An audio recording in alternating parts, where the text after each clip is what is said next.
I love watercolor.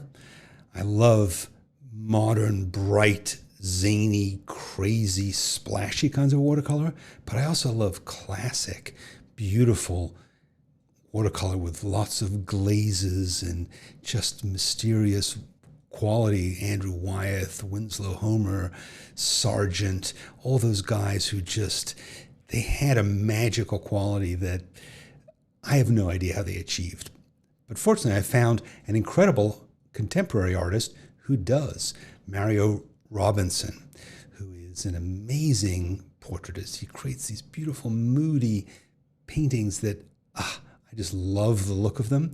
And I also feel like I have no idea how I would ever do that. Well, now I do, because I sat with Mario and we went through his process of painting, and I came away from it with so many eye-opening revelations about really a whole new way, a whole old way of looking at watercolor.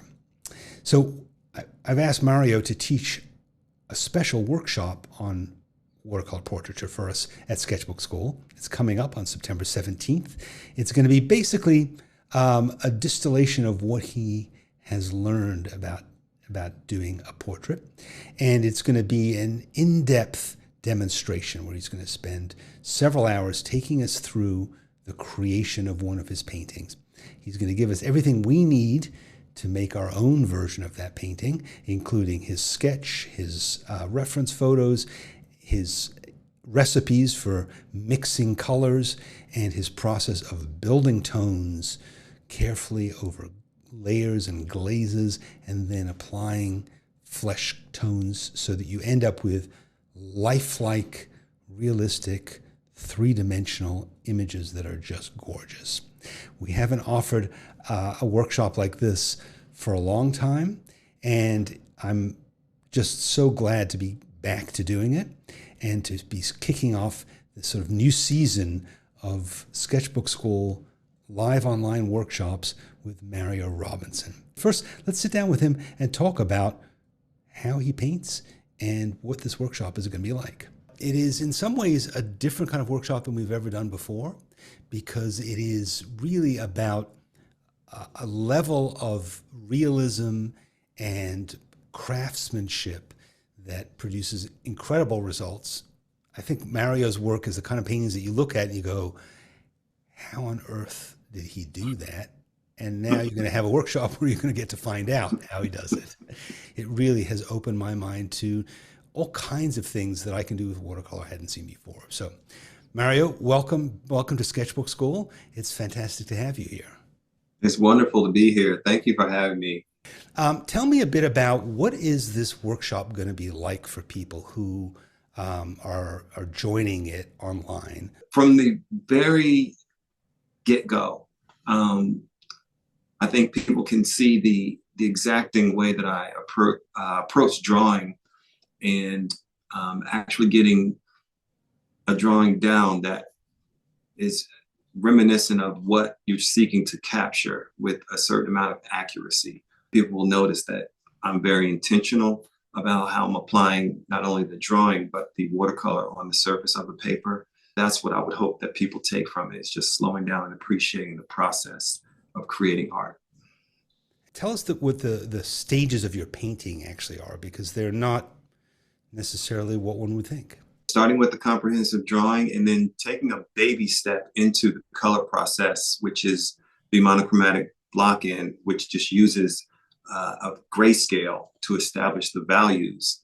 So you'll have your values established. So once you're going through the painting, you're not having to use a lot of chromatic colors, really bright, intense colors to create shadows. So once I'm putting the color in, I'm really just creating a veneer of color with washes and glazes that actually create something a little bit more dynamic.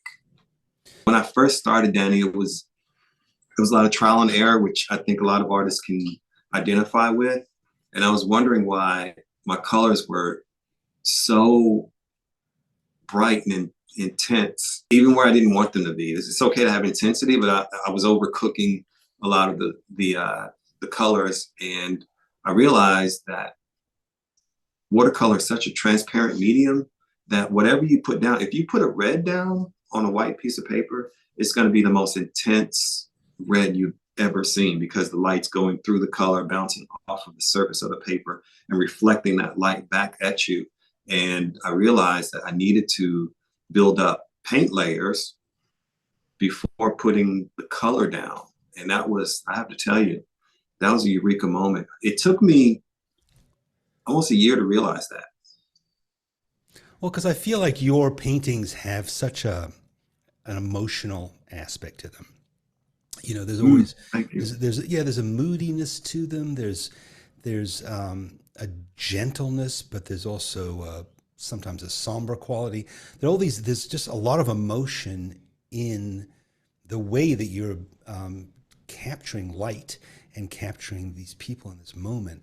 And you know, I think it just gives a classic kind of feeling to it that harkens back to Sargent or Homer or Wyeth, that it feels like you're doing something that is continuous with art traditions, but is also it also feels now and feels today as well. So I think that. Thank you. I started looking at Andrew Wyeth's watercolors, started looking at Winslow Homer's watercolors, and they were done in such a profound way that I really found myself kind of deconstructing and looking at how they were able to use the whites of the paper, how they worked their way down from the lightest values all the way down to the deepest, you know, by using the white of the paper.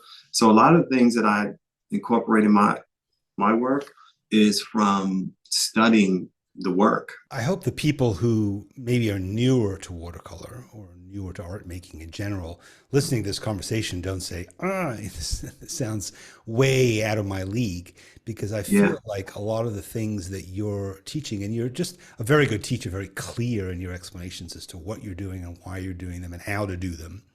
Sure. I think when I'm, I guess, teaching, walking someone through a painting, you know, I wish I was able to look over Winslow Homer's shoulder or Andrew Wyeth's shoulders, and be able to ask some of the questions that I would love to ask.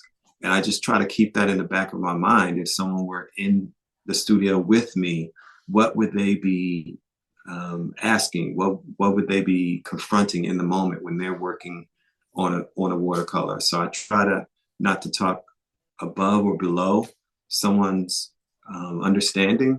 It's going to be a really great experience. So thanks very much for joining me today to chat about watercolor portraits coming up. Wonderful. Well, so if you'd like to join us, it's going to be September 17th at 9 o'clock Pacific Daylight Time. The workshop will last for probably about 4 hours, maybe a bit longer. We will be recording all of it, of course, so that you will have an opportunity to watch and rewatch this whenever you want to. You'll get all of the materials that you need to prepare. So we'll give you supply lists. We'll give you a list of all the tools that Mario is using. We'll give you his reference photo. We'll give you a copy of a sketch. And, of course, preparatory videos that help you to get ready to learn to mix colors and so forth. And then, of course, all the recordings from the workshop itself, including the question and answer session that Mario conducts throughout the workshop as he stops and answers live questions from the audience, including you. And you'll have lifetime access to these recordings, so you can come back time and again to learn from Mario Robinson. You have until the 15th of September to sign up, but I would sign up earlier so you can get prepared. Make sure you have your materials. Make sure you have gone through the preparatory videos in advance. So the more time and focus you place on this workshop, the more you're going to get out of it. And again, it's open to people at all levels. To very experienced watercolors will learn a huge amount about Mario's approach to watercolors, but also, even if you're just starting out and you have never done it before, learn from a master from the beginning, and you will have a head start that will be really valuable to you in the long run. So I hope to see you there on September 17th at Sketchbook School. Thanks a lot.